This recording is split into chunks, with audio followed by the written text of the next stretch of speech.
Okay, so I'm here with Mr. Paul Browne. You will know him from nearly everything MMA in Ireland.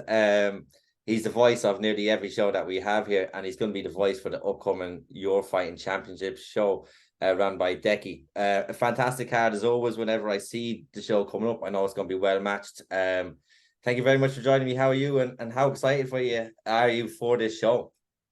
Yeah, deadly. You're eight, so it's this Sunday, isn't it? And it's after a couple of weekends off now, I kind of got the bit between my teeth for this one, and I got the chance to sit down today and go through the card. It's as always, it's really good. There's six title fights making up the main card, so six title fights back to back, which is insane.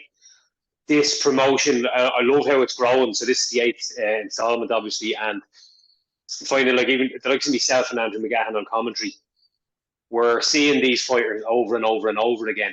Like a lot of the fighters that fight on this show make repeated appearances on the show. Like for instance, Conor McCarthy's in the main event. It's his sixth appearance on the promotion. So there's a lot of fighters like that. There's a lot of familiar names, and the more they're fighting, the more shows they have. You're seeing the fighters want to come back because they're treated well, they're looked after. It's run like clockwork. It's run so smoothly. The team that work on the show are amazing, and the fighters love it. The location is great as well, Newry, because what you'll get a lot of fighters from the south. It's only an hour from Dublin. It's very easy. It's a little easier red tape wise for a fighter to fight in the north than it is in the south. But you can fight on this one without having to go all the way to Belfast or all the way to Derry. So there's quite a few factors that makes this promotion attractive to the fighters. There's no pro fights on this one, but the level on the main card is phenomenal. There's fighters there that you could easily stick them in a pro fight and they would not look out of place. They'd look better than a lot of the pros. So it's as always it's stacked. But this one's a little lighter numbers wise at the moment, I think, than some of the previous IUR cards. Decky McLean always loads them up, and there's been some of them where there's 24, 25 fights on the card. They get the last count, there's about 15 confirmed. He told me there's a possibility of a couple more being tagged on at the last minute. So an easier day's work for myself and McGahan on the desk, but I just can't wait because the last one was so good. I just can't wait to go again. Yeah, like you said, I love the show like that. For me, for the traveling as well, like yourself, it's that little bit. It doesn't seem like a long drive for me when I'm like, it's only Nori like that. I'm about 20 minutes from Dublin. So for me, when I go to Belfast, it's nearly 3 hours. It's about an hour and 15, depending on how fast I go. And like you said, do you know what the difference is? It's when you get out there after the show and it's wrapped up and it's only 9 p.m. You're like, I'll be home with me gaff by 10. That's yeah. such a nice change of pace from some of the other long treks, isn't it? Yeah, because there's been nights like that, the last cage conflict, because it went on longer than expected. I wasn't home till like 4 o'clock or something. It was crazy. I was It in was like work a 2 day oxygen festival. yeah. I was in work 4 o'clock and I didn't get home to 4 o'clock, so I was awake for 24 hours. But like that with this card, what you mentioned was like Sarah Elliott Sheridan as well. This will be her fourth appearance, I believe, on the show. And I think the reason why they keep coming back, like you said, is they're treated well. But it's not like some other shows or way shows were in the past. Is if someone has a big name, they'll come along and get a title shot. Adam McEnroe, he's fought on the show quite a bit. He hasn't fought for a while, but he's getting a title shot as well. So I think he lost his last title shot, but he's getting one again. I've been talking to him. He said there's been massive improvements and he's got the bit between his teeth. People who tend to do the show favors, you look at Nikolai from SBG or SBG, Nace. I think Nace are quite good as well. Yeah, there's a good few on the card. Who was it? Paul Fit? Yeah, because Nikolai is facing Alex. He was supposed to originally face Paul Fitzgerald, I believe, and like that, Nace is always a club that will replace a fighter if a fighter pulls out like that because Decky's so good to them, and then the clubs are so good back as well, and it just seems to be a hand in hand sort of a thing. And like I said, it's a fantastic show.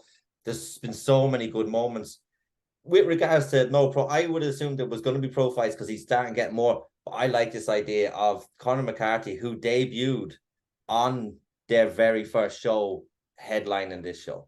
So I like the fact that the amateurs, the Night of Champions is called, and that they are the main event. They are it. There's no pro fights over, and I think like that because Conor is such, like you said, he's been on it. This is his sixth time. He's back over and over again. that someone like him gets to main event a card like this, that he was there when they started out and they were there for his start out, that is come to this. So it's a fantastic show, and I can't wait. Like that, it is a little bit lighter on numbers. Might means we might be even home even earlier this time than usual. But like that, knowing Decky, he'll add another 5 fights tomorrow. Yeah. They're always meaty cards, you know. But do you know what I found with the Euro cards over the last few as well? Like there'll be 20 something fights in there, and you'll have one or two sort of curtain raisers where you might have like a team rules match, maybe a novice fight. But then straight away you're into a couple of amateurs on the card that have had a handful of fights and you know who they are. There's very few fighters there that, like, you'll be on some shows where the whole undercard. I remember one show I worked the whole undercard of like 5 or 6 fights. The combined record of the fight of the all of the fighters on the undercard was 1 and 2 or something like that, you know. So it's, you don't have a whole lot of knowledge and notes on those fighters, so you're just sort of, you're winging it on a commentary basis. But on this one, you'll always find like there's fights. I think of the last one you had, people like Emer Darcy was fighting Fia Maguire, was like the first adult level fight on the card. Like, and you know, they're two very good fighters. They've only had a handful of fights each, but you'd know them because of, you know, competing in various other disciplines as well. And it's usually nice and beefed up. You know, there's a good volume to the card, and it's the same this time around. Like, there's a strong enough undercard with a few fights. There's always a few names on there. You're okay. I can't wait to see him go again. I can't wait to see what he looks like this time around. And then obviously, as you said, the guys on the main card are all the ones who've been there over and over and earned their spot, and now they're all getting a chance to fight for titles. It's gonna be an exciting night, you know. Yeah, it is. And like that, what you said, I was only thinking the other day, and I spoke to Decky about before, is he makes the prelims, the undercard, like that. Usually he does have a few more fights. That if fights fall out, a lot of these fights can just interchange from like undercard to main card. Obviously, with the titles being on the line this time for the whole main card, that probably wouldn't be the case. But when they would have the high level amateur ones on the main card, if something fell out, they were able to easily replace it without it looking out of place. You know, the sort of way you're looking at people going, I would have put him on the main card sometimes. And that's how stacked and how good he's got this show too. And like you said, it's down to him how he runs it, and just the way he does business and how he treats the fighters, because ultimately you treat them right, they're going to come back, and that's obviously been the case. Yeah, it's a big thing for fighters, you know. If a show is run well, and things like the starting time and whatnot, anytime I've worked on this particular show, I'm told, right, look, we're kicking off at 3 o'clock. You at most should be 5 or 10 minutes behind schedule, but more often than not, it's actually kicked off at 3 o'clock, you know.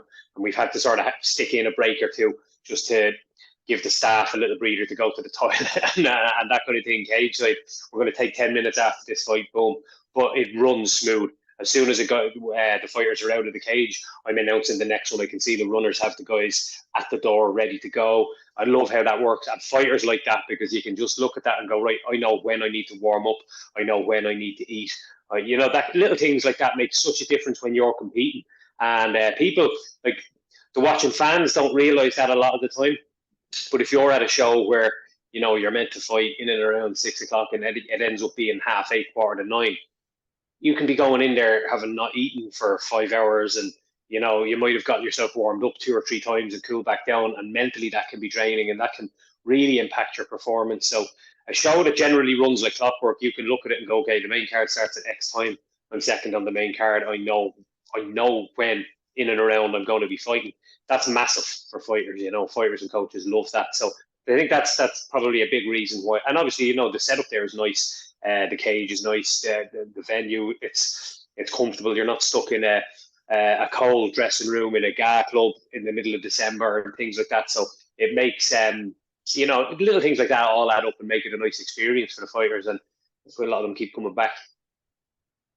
Yeah, because I think most of the runners that he usually has are lads from Team Tours. You see the likes of Rory Lavery, the Cartwell brothers, so like people like that, Oisin Fox. It's all the kind of boys from Tours. If they're not on the card, and they actually haven't been on a lot of the cards lately, it's like the likes of Oisin and stuff. So they know what the fighters need. So and Decky puts trust in them as well. Like you rarely see Decky running around in a panic. It's maybe happened once or twice, but you've never really seen him run out in panic. He gets people in that he trusts. knows what to do for the fighters, and they get it done for the fighters, and like that's what keeps bringing them back, and having these amazing shows that we've got to number 8 now. We're going to have 9 before the end of the year now. Obviously, because of his injury, he couldn't fight in October, so he's fighting November, which actually it was bad news for him, but it was good news for Irish regional fight fans, because now we've got 2 Euro Fighting Championship shows. Yeah. There's what I think it's December, isn't it? The start of December, we get one more before the year is out, so that'll be a nice way to cap off the year. And from here on in now up until that point, I was just going through my diary today. There's another MMA promotion about to release a date now toward the end of the year, and obviously next week we're straight back in the deep end with a big Cage Legacy card. There's like most weekends now throughout the rest of the year, or more often than not, we have something going on, and for me it's either like a Cage Warriors event, so they've got like for over the next 9 weekends they've got five cards. So I'm away every second weekend working with them, and then we're sprinkled in. There's a serious handful of domestic shows here. So busy times ahead, and it's great, like I said, for the fighters, coaches. It's brilliant. So the opportunities are there in abundance for people to get wins on the records, get performances, get experience under their belt. So great times, Yeah, no, it is. It is busy. You're a little bit more busier than me, obviously, with Cage Warriors, and it seems to come in like that. It's peaks and valleys. There won't be something for 2 or 3 weeks, then all of a sudden 2 or 3 weeks it's on again, and it's crazy. And then that's why I like now, if once the shows are off for 2 or 3 weeks, I like to take a breather, because usually 2 weeks before the shows I'm flat out, and it's like yourself, yourself with a job and then doing this as well. It's not easy. But we're going to get into the card. But what we're going to say before we actually get in, we're not going to be picking winners or losers. We're going to look at different fights and how we think they're going to go. I would rather just let the fights play out, amateur fights, and see how it goes, and then see what happens after. So is there any, obviously we won't be able to get around to all the fights, obviously, because there is so many. So if you want to start with a fight that you like from the undercard. I think Nikolai Shiopu and Alex Fagan, which we mentioned earlier, that's a really good one. So Nikolai Shiopu is 5-4. All 5 of his wins have come. He stopped all 5 of them. All 4 of his defeats have gone the distance. So the method to victory is there. If you can drag him into deep waters, chances are you might come out on top. You have more chance of coming out on top. But he stops fights, he wins fights. He actually won 3 fights in the space of 8 days there. I think it was the end of March. So he had 2 wins at the Nationals one weekend, and then the following weekend on, I think it was Cage Conflict, and stopped all 3 of them. So, he's been finding his feet. His run in the last 4 bouts is 3-1. So he's really hitting a hot streak of form. He fights out at SBG Nace, and he's a very, very, very interesting fighter. He's up against Alex Fagan. Alex fights out at SBG Charlestown. Now, Alex is 1-4, but his last 3 fights he's lost, but they were to, let me double check the names, Jordan Scully, Jake Gilpin, and Dewey Harrison. I mean, there's not an easy fight there. And those were all very, very close decision losses in really entertaining fights. I really rate Alex. I think he's just like, he's a fight or two away from things, slipping into place and finding the difference between getting your hand raised and walking away from those fights dejected.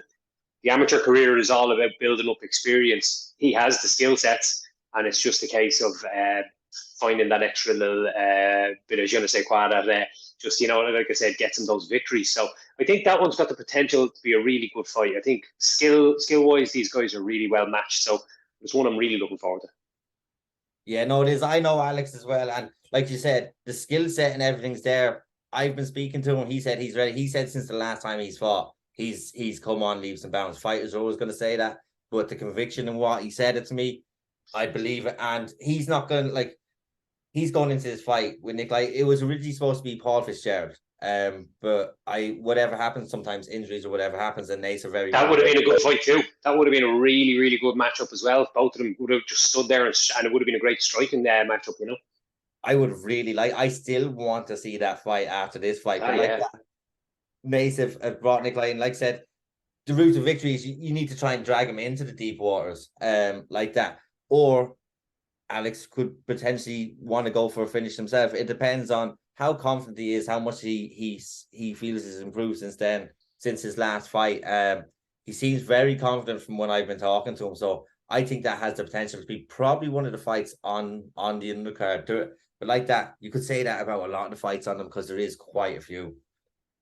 Yeah, well, Alex's fight against Jake Gilpin was one of those. It was a brilliant fight, you know. And his fight against Dewey Harrison, again, just the performances are really good. Just missing that little extra 5% to be the difference between winning and losing. But you keep training, you keep working hard. Eventually, that just slips into place. So, yeah, it'll be very interesting to see how he goes. But he's got a tough test there. Nobody's finished Xiaopu yet in 9 fights. So, he is a tough guy, you know. So that's a really good one, you know. The other one I was looking at when I looked at the undercard and it stood out to me was Dewey Harrison, who I've just mentioned, and he's fighting Brendan Brannigan from Team KF. So Brendan's 4-1. 3 of those fights, I think, they were over in the UK, so they're against guys that we wouldn't know on the Irish scene. We picked up a victory over Michael Shields in Cage Conflict. Michael Shields is no easy day out for anybody. So Brendan's only defeat came to Vladimir Stanka. That was a split decision loss, and Vladimir Stanka is absolutely ripping it up here on the amateur scene. So that gives you some idea of what Brendan's level is. All of the Team KF guys that are active and that are out there competing, they all seem to be hitting a nice run of form at the moment. So, you know, he'll be coming in there confident. He's training with guys that are flying high and doing well. Dewey Harrison, though, I'm always very impressed with. I think, did he lose his first 2? He lost his first 2 bouts. Yeah, so he's 3-1 in his last 4. So he's another guy who's hit a bit of form, you know. Sometimes it takes guys a little time to find their feet when they start fighting, you know, just making in-cage decisions at the right time. Dewey's Muay Thai, I love watching. It's just really, really slick, you know. He's tough as they come. He just gets into good fights, but he's exciting to watch. He's got wins over Alex Connolly, Nick Rebriano, which was that was a brilliant fight for me, and Alex Fagan, of course, who we just spoke about. So he's in there and he's beating good guys, you know. It was Adam McEnroe and Jess Paulo who are both fighting for titles. They're the 2 guys that have beaten him most recently. So it's, you know, his level is good. So the 2 of those guys coming up against each other, something's got to give. And I think that one's going to be a real standout as well for me. Yeah, it is, because when he actually fought Adam McEnroe, I think he debuted. And then his second fight was just like, that's your baptism of fire going into fights. Yeah. Is people like those look better now with the time that's passed. You look at those fights now going, whoa, that's all, you know, that's good experience under the belt. You fought 2 really good guys, you know. So we'll see what Sunday brings. Yeah, and every one of his fights is exciting. I think actually the Jess Paulo one was, he actually fell down. I think it might have been his arm or his wrist. It was due to injury was how it was stopped. He beat Alex Connolly. Was it the rear naked or was it a guillotine at the end of the round? And because Alex wasn't responsive after the buzzer went, so that was like nailed by one. That was actually given as 3 minutes on the 3rd round. That was it, because I had to announce that one, and it was like there was a bit of uncertainty going on as to what had actually happened, because he had the choke. And the clacker went, and he was still in the choke, and Alex Connolly was still awake. And Alex Connolly was after not piecing up Dewey, but he was ahead on the scorecards because he's a good southpaw, and he'd been landing that straight left down the pipe over and over through that fight. I remember it well. I was commentating on it as well, and he wasn't coasting, but he was well on his way to a good victory. Dewey just put it on hard, just like nothing to lose here in the last 2 minutes or so, and went. And he got that rear naked choke sunk in, and the 10-second clacker went, and everyone was on their feet. It was one of those nail biting, like, is he going to tap? Is he going to tap? And he didn't tap. And the ref stopped him when the bell went. And I don't think the ref realised at the time, right, that he was done. He stopped him. And then Alex Connolly just stayed still on the floor. I think he was out, but his eyes were open, so the ref was just assuming he was going to get up. But he didn't get up. So they were like, what happens here? Oh, yeah, well, obviously that's a submission because you can't answer the bell. So it's over. So it went down as a submission on 3 minutes of the 3rd and final round, which was, talk about dramatic. It was brilliant. Yeah, no, I remember that at the time because I interviewed Alex after, and that's what he said. He goes, like, to be beaten like that but like that, he performed well. Like I said, Dewey always has these something crazy always happens in his fights like that. Yeah, it's a standing bang, or it's like that something at the last minute. But Brendan Brannigan, like I said, only lost to Stanka. The KF lads actually go across to the UK a lot to fight. Like you said, there's a good.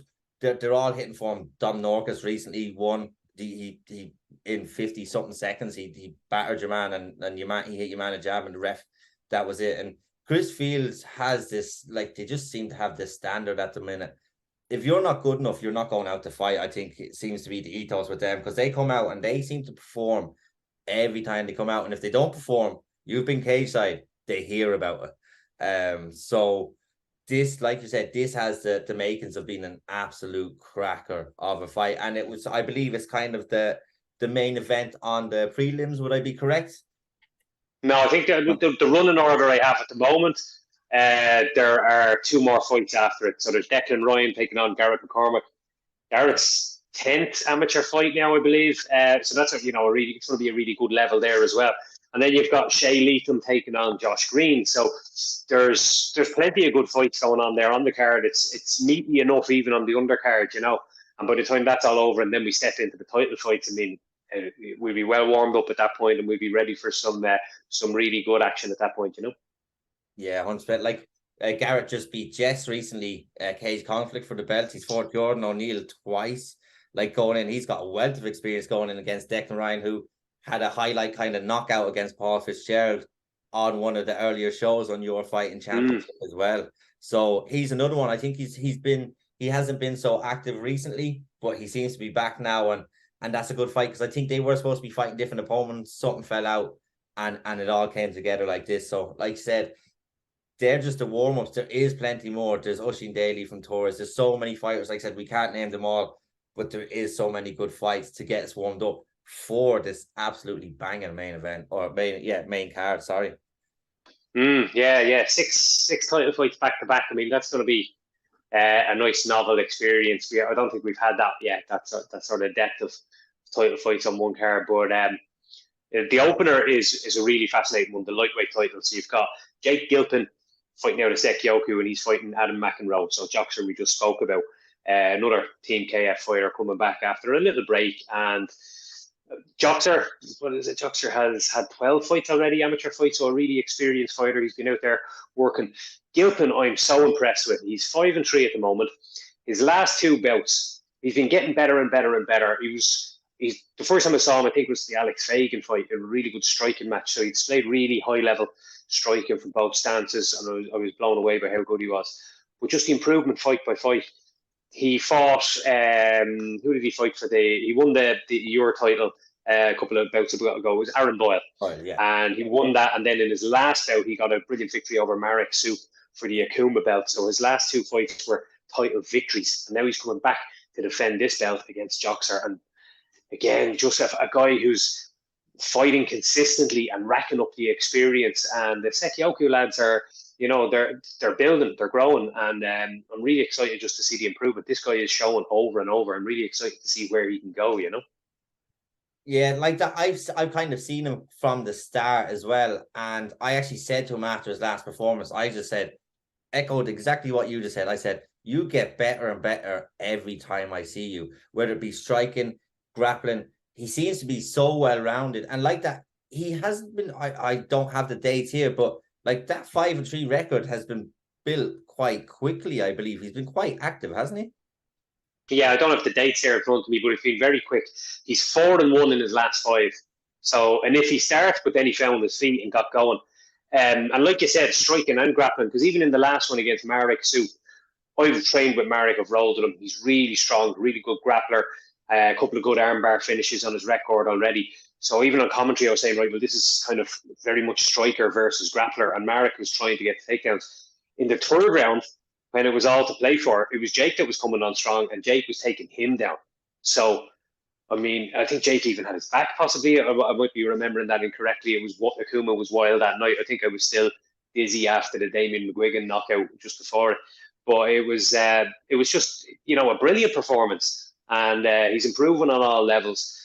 I'm very interested to see what Joxer looks like as well. Like we said, Joxer's had a little bit of a break. He's got wins over guys on the card as well. He's got wins over like Dewey Harrison, who we just spoke about, Sam Simon, who's fighting in the main event. Joxer's no mug. Do you know what I mean? He's he puts in the work. If you follow him on the social media, everyone knows the Joxer sweating into the camera face. So he's constantly grafting. You know what I mean? And very interested to see how both of these guys shape up against each other. What a cracking way to open the card. Yeah, it is like that. Jake's looked very impressive, and Jock's, like I said, he's taken that break in that time because I speak to him. He finished college, he started his job, he's about to become a father. I don't know whether it's going to be this year or next year. But he Congrats, said Jota. in that time, so congratulations to you and yours.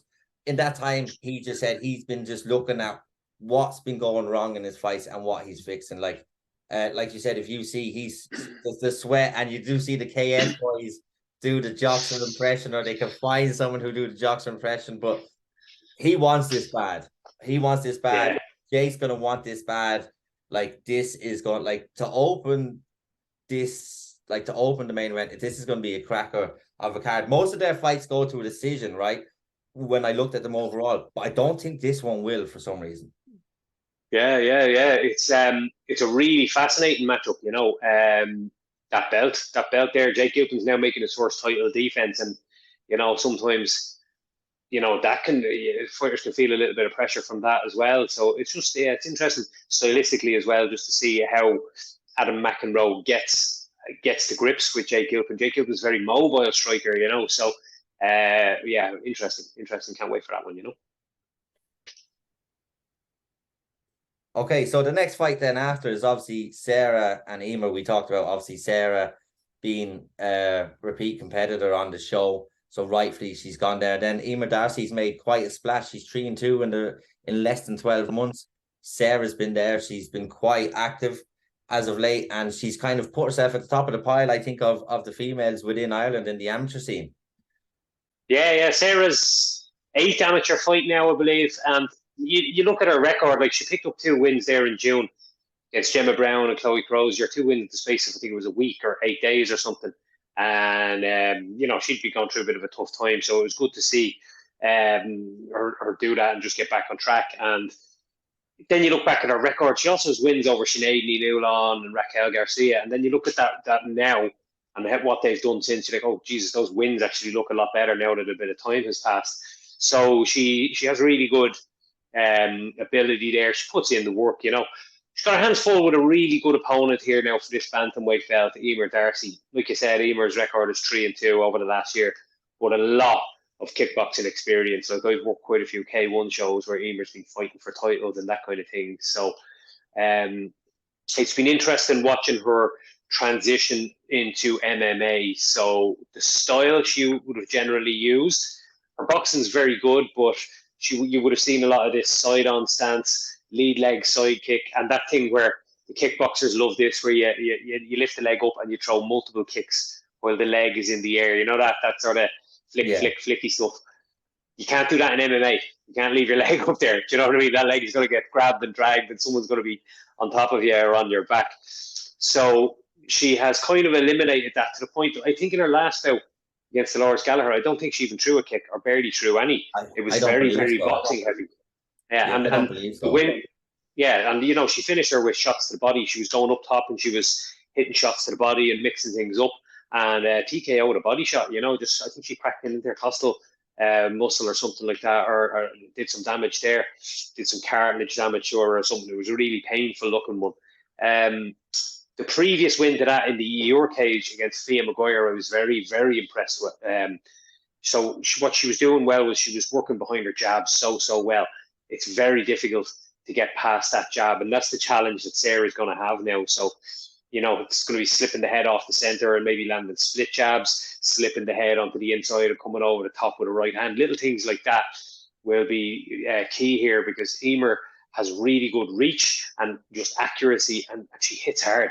And she throws that jab, and, you know, it's annoying trying to get past it, but the shots that are coming behind it are powerful ones. So a really interesting contrast of styles. I think Sarah, my guess would be that Sarah is probably going to be trying to get this out to the ground.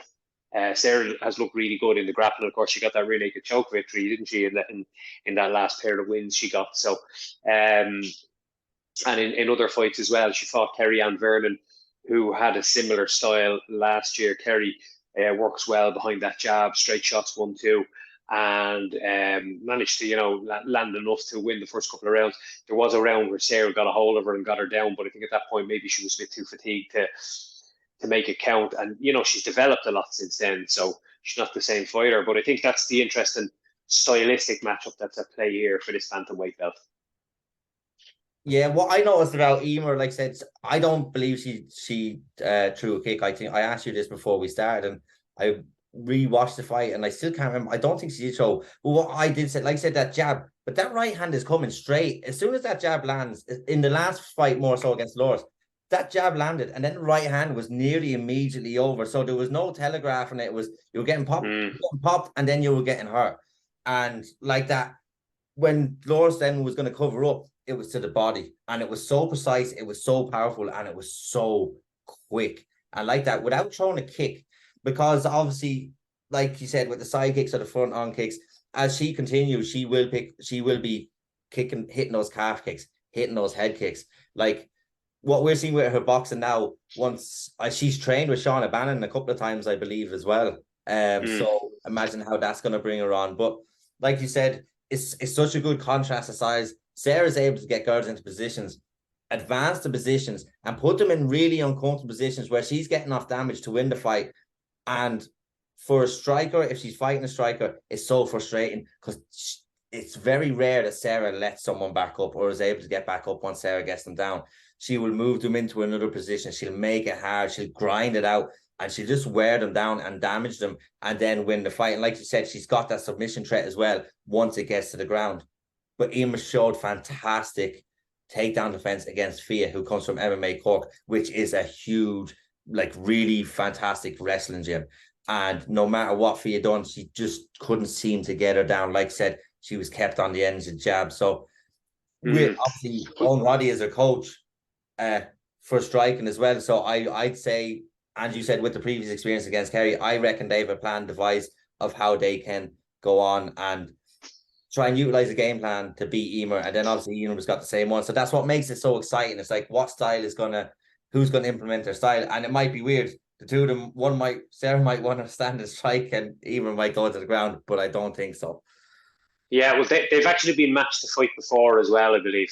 So, there's probably been a little looking and watching going on for a little while from both sides and trying to pick holes in each other's games. And as you said there, they'll have had a full camp now to prepare for this from both sides.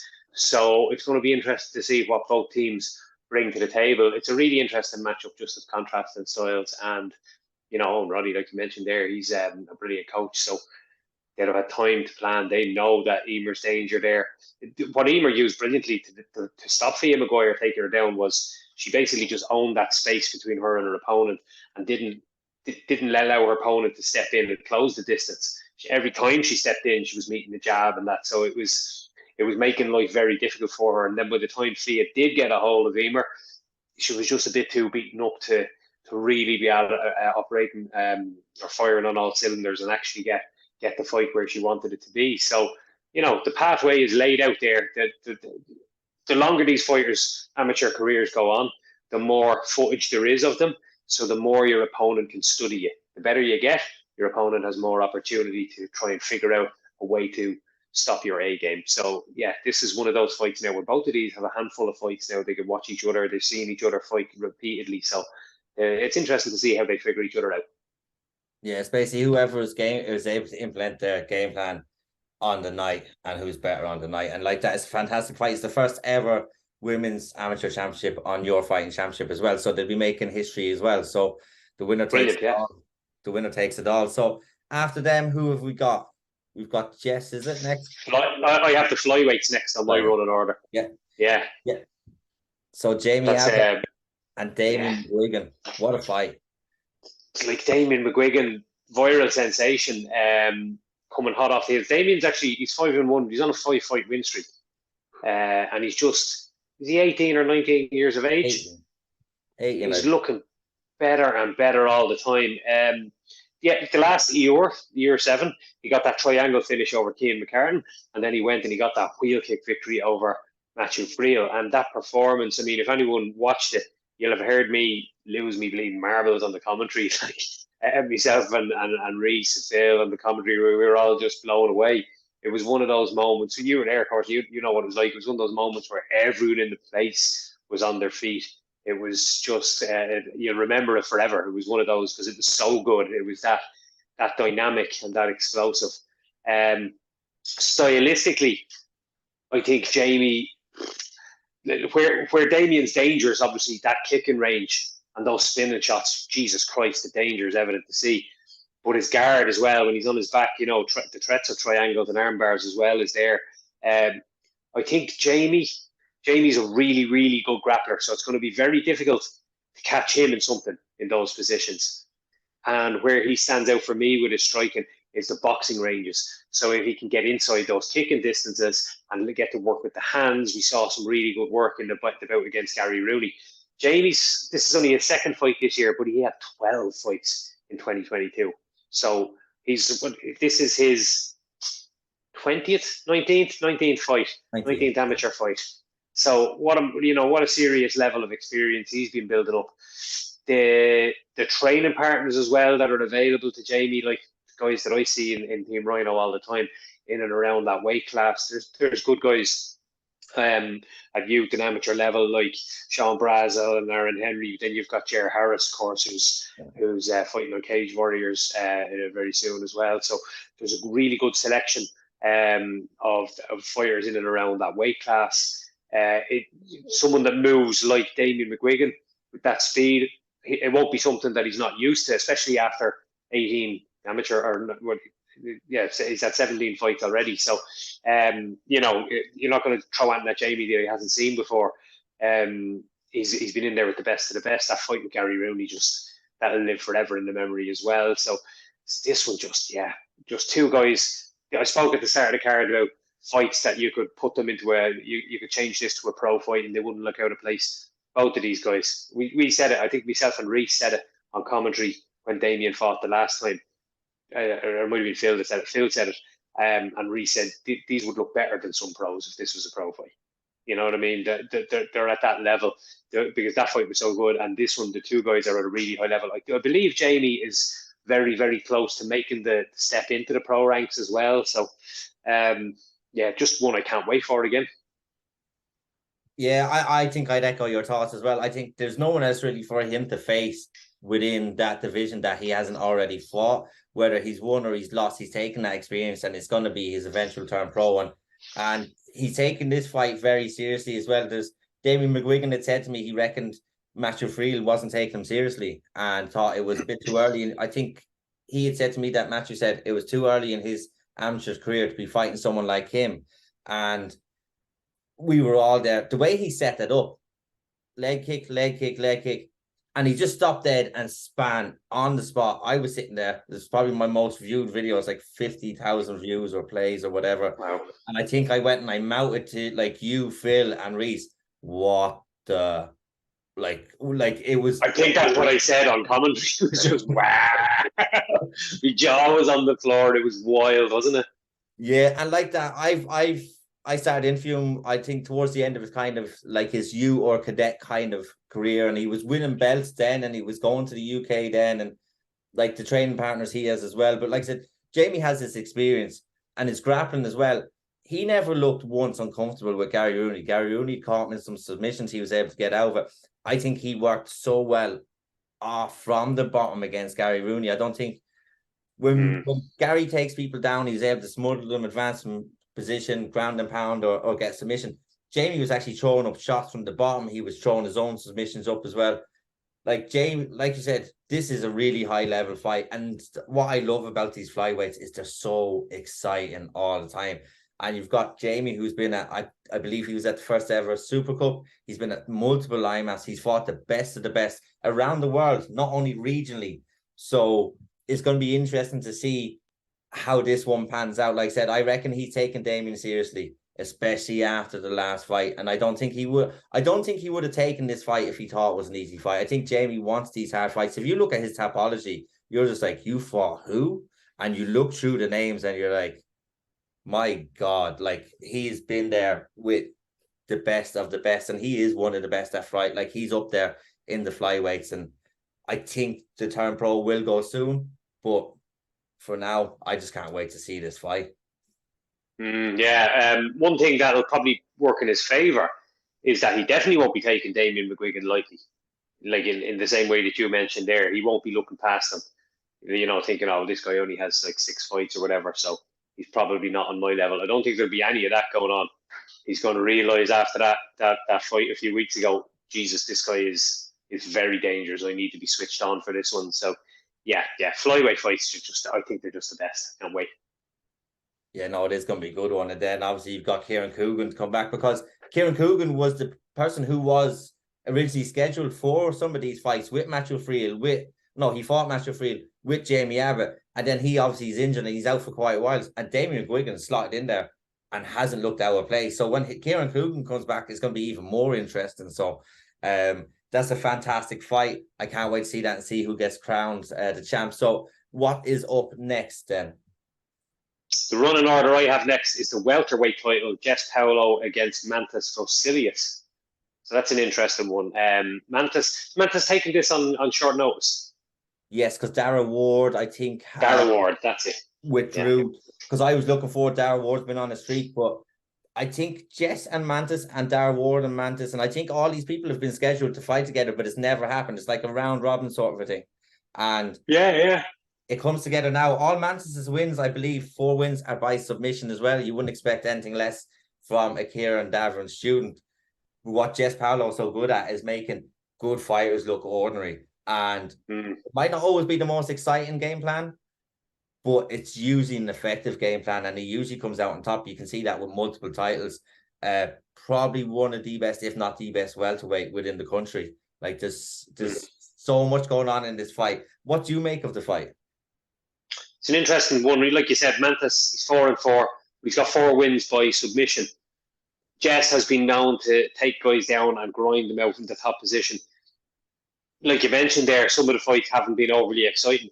I know that that's something that Jess wants to improve on, because he's getting closer and closer now to stepping into the pro ranks. And it's a little harder to grind out a full round and nullify your opponent for 5 minutes than it is for 3 minutes. And also, you're talking about scoring damage and impactful striking, and that Jess has said to me like that, these are improvements that I need to make in my game. So I think if we find the fight in that position, you might see Jess throwing a little more or doing a little more damage, or trying to in those positions, or just being that little bit more active.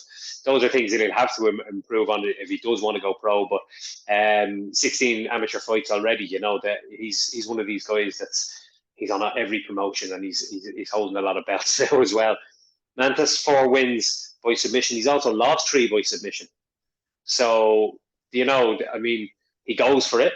Sometimes it doesn't pay off, but he carries a threat. And a guy that's coming in here with nothing to lose, he's playing with house money, he's just taking this at late notice. Like, nobody's expecting him to beat Jess Paulo.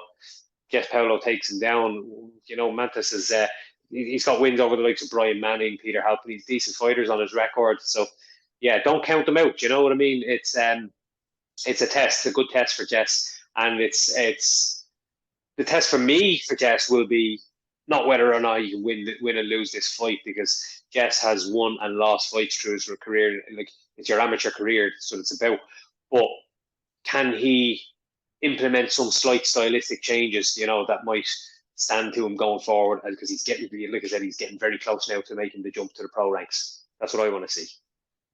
Yeah, and like that, he's only in MMA 3 years, I want to say, which is ridiculous. And you see just his athleticism. Even people that beat him, Paul Buckley said to me after, I just couldn't figure him out, Dave. I just like it. Just when he got me down, I didn't know what he was going to do next. He wasn't easy to read. He was hard to get off, and like that, he does have that arsenal of the striking, and he's got the range. He's a very big guy. I don't know how he ever made lightweight, but he did twice. These are 2 of the biggest welterweights around as well. Like, Mantas cuts a lot of weight. He is absolutely shredded, and I think that actually played against him in one of the fights I commentated on recently. It might have been on this show, but I remember, because I said it to McGahan. I said, like, he's visibly tired here in the 3rd round, and he clearly cuts a good chunk of weight to make this weight. Could that be a factor? Do you know what I mean? So both guys are big welterweights, but Jess does have amazing reach. He has serious reach, Yeah, and I wonder, like that, because he comes from Sanda, his brother fought just recently on UKFC, head kicks City. I don't know if you've seen the highlights. It I was saw the clip, yeah. head kicks here, head kicks there. So apparently Jess was there watching, going, what am I going to have to do this weekend? But like that, it's good that Jess is aware of what he needs to improve. And like I said, that striking's there. He just needs to use it. He needs to use that reach. He needs to use that. And this, like I said, this might be the opportunity. This is the opportunity to do it. You go to the ground with Mantas, it could be a 50-50 that you'll get sub or he'll get sub, because Jess does have some subs. But like that, open it up a bit more and see how it goes. It is a really exciting fight. The Dara Ward against the two of these guys at one stage is fights I want to see, and I reckon they will get made. Hopefully he's not out for a long time. We don't know what's wrong, but this is an absolute banger of a fight. When a fight falls out for Decky, he just seems to just pull out a master stroke. Like, who was it that he pulled out? It was like Tiernan Loughran came in. Was it Tiernan Loughran came in as a last minute replacement? Yeah. That wasn't on the last show, for a title fight. Oh, Kevin Keogh stepped in for a title fight with Tiernan Loughran. Yeah. And it was a great fight, brilliant fight. Yeah, it was a fantastic fight. And Kevin Keogh, we only had 3 or 4 fights at the time. Tiernan had that, and he didn't look out of place. But Decky just has like that, and I think it's like we talked about, the relationships he's formed with people and how people know him through the years of fighting, that he can get these people in. Like, and especially if there's a title on the line, it's a little bit easier to hang that carrot in front of people. And we've got an amazing fight here now, although there was an amazing fight before, but this is equally as good. And I think, like I said, with the intricacies of the submission threat, and then just potentially open up into the striking, it's looking very exciting, this fight. Yeah. And then there's 2 more fights after that. There's the co-main event for the bantamweight belt, and that's a really good. It could be an interesting jiu-jitsu for MMA matchup. Kieran Brady and Ross Kearney. So Kieran Brady is now 10-2. He had that recent appearance on Virtus where he won 2 fights in one night on that 4-man Grand Prix format. So he got the wins over Jared Ryan and Dale Sheridan. He looked sensational. The back take on Jared Ryan was unbelievable, and he completely outgrappled Dale Sheridan as well and wore him down. He is an exceptional grappler in mixed martial arts, so he's really finding his. He's on a 5-fight win streak as well, so he's really finding good form. Ross Kearney, who has had, I think, 16 amateur fights. Ross had a few fights way back when, and then between 2000, he stopped in 2016, came back in 2021, and he's been very active. I think 7 or 8 fights since. And he's got 5 submission wins to his name, so he's a really dangerous grappler. He had a great inverted triangle finish on UKFC a few months back as well. And he's training in CMAC with, the likes of Keith Keogh and Alexander O'Sullivan, lots of really good guys in and around that weight class. And now you add in a couple of younger up-and-coming fighters in there, like Jake Nye, Henry Lecca, who we saw make a debut on Virtus. The guys that are in and around that bantamweight weight class just look so good. So they're all there to bounce off each other. And Ross is there as long as any of them, and a really, really entertaining fighter to watch, particularly when it comes to the grappling. So I'm really interested to see how this one looks if it hits the mat, and I hope it does. It definitely is going to hit the mat, because that is both their styles. Like I said, Ross, when he took that break, when he was welcomed back, do you remember who he's welcomed back by? Gary Rooney, Jamie Rooney, and Conor McConway. Yeah. They were his first 3 fights back. He went then and he won gold at the 4 Nations. And then obviously that inverted triangle at UKFC. Kieran Brady has just been sensational. He's beaten Jordan Bradshaw like that. Jordan Bradshaw, Jack Core twice for the flyweight title at Clan Wars, the Grand Prix, and that's led to the streak. And Kieran is very good, kind of like Jess. He will grind it out, and he'll always be causing damage. He's not holding you. He's looking for it. But like you said, Ross has 5 out of 7 wins are submissions. I think one's a TKO. So when Ross wins, it really doesn't go the distance. But when Kieran wins, it does go the distance most of the time. Not all of the time. Obviously he got the back take. So it'll be an interesting one to see once it goes to the ground. Like, it's kind of like you said with Mantas as well.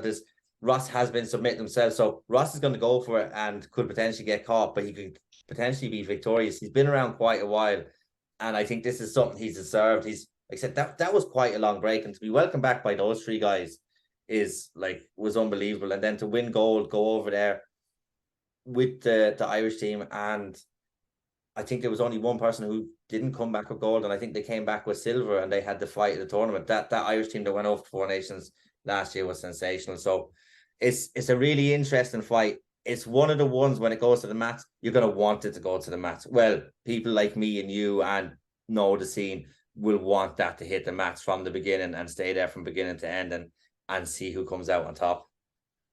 Yeah, I think they should just come out and slap fists, bump, and just sit down and get stuck in.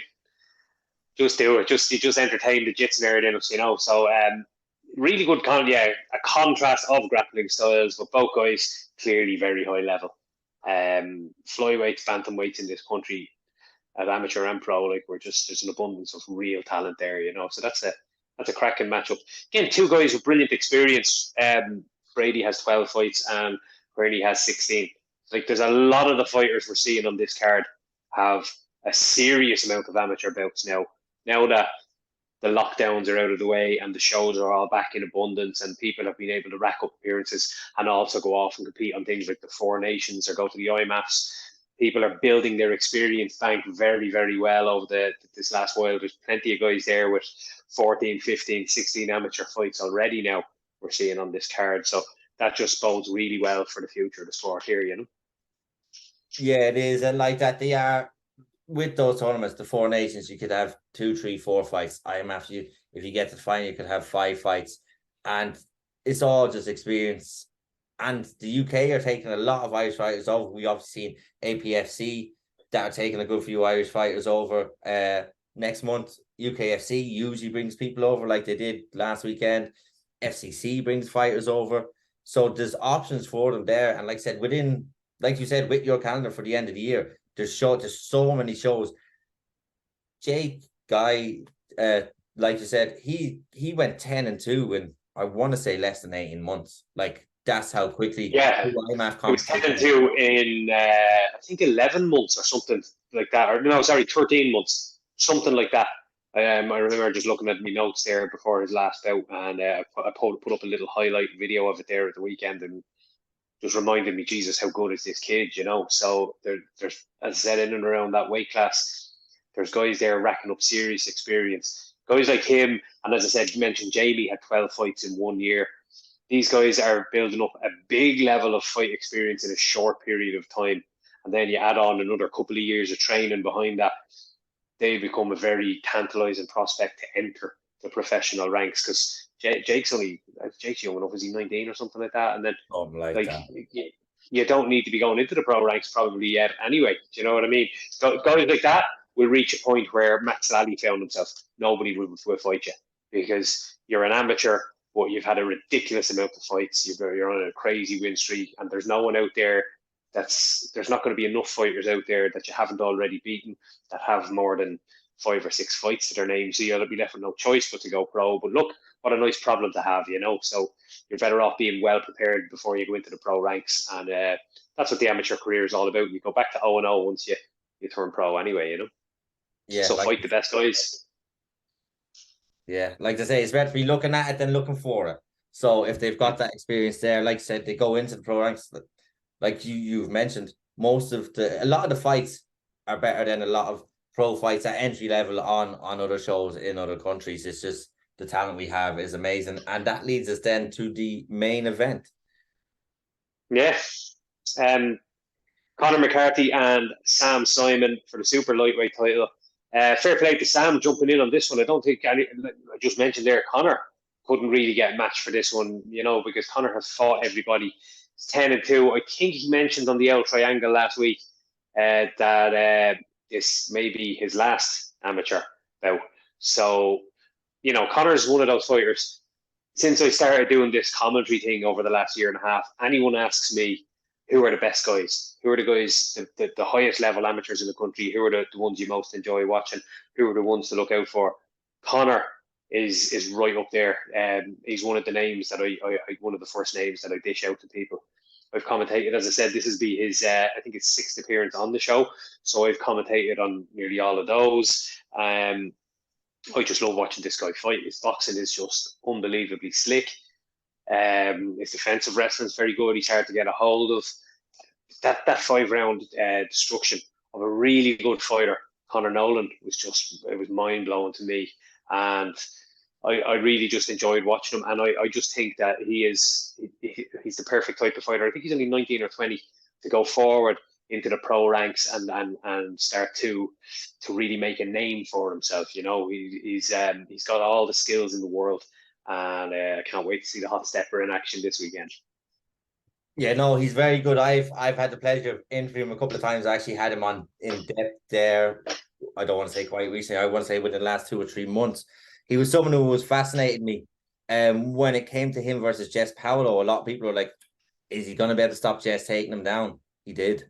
Conor Nolan, like I said, I was looking at that fight with Decky when it was being made, and I was like, I think Conor Nolan was probably the best fit to fight him at that stage, especially for who was. Conor's a really good striker. Conor Nolan is a very, very good striker for me. I love watching him fight, but just we saw the levels, Yeah, and like that, you see him improve fight on fight on fight on fight, and he trains obviously in Naas, he trains in Charlestown as well. Like he goes all over, and he works so hard. He does the beginners MMA, which I've gone up to in Naas, and he's very good at relaying the knowledge then to people coming in. So I think, like you said, if people ask me who's going to be a superstar out of Ireland, and this isn't against anyone else, but the 2 guys that are going to be making their debuts at Cage Legacy would have been 2 that sprang to mind. Conor McCarthy was someone that was always sprang to mind as well.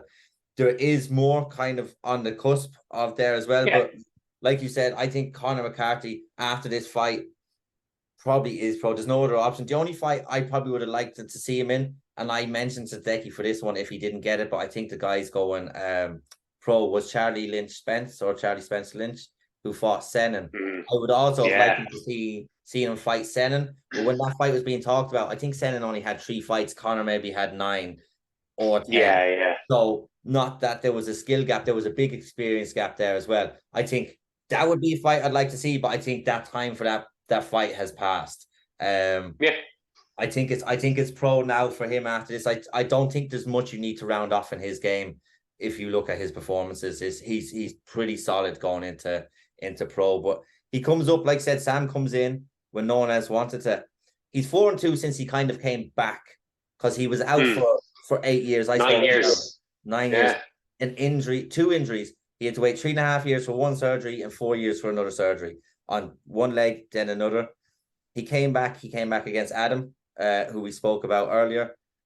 He lost that fight, and then he's won and lost, but he's got visibly better. He always had strong wrestling. That seems to get better and better, but he's added like front kicks, and his striking has got better and better as well. So this will be an interesting fight. I really want to see. Sam recently bet Julian, our team KF, and we've talked about how good those KF lads are. And Sam looked like that. I'd never seen him look so good. So if he takes the form from that fight and his previous fights into this fight, he's going to give Conor a very, very good fight. And like that, it's going to be very good for us to watch.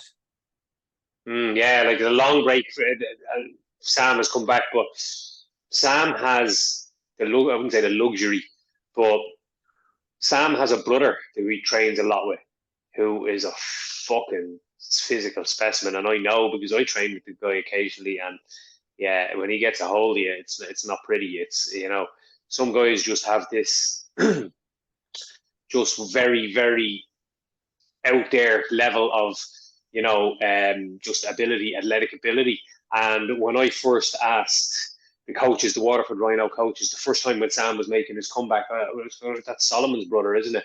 And they were telling me all about him. They're like, wait, you see how strong and how powerful this fella is, So he's come back, and he took a couple of fights to find his feet, but that's to be expected after a very long breakout.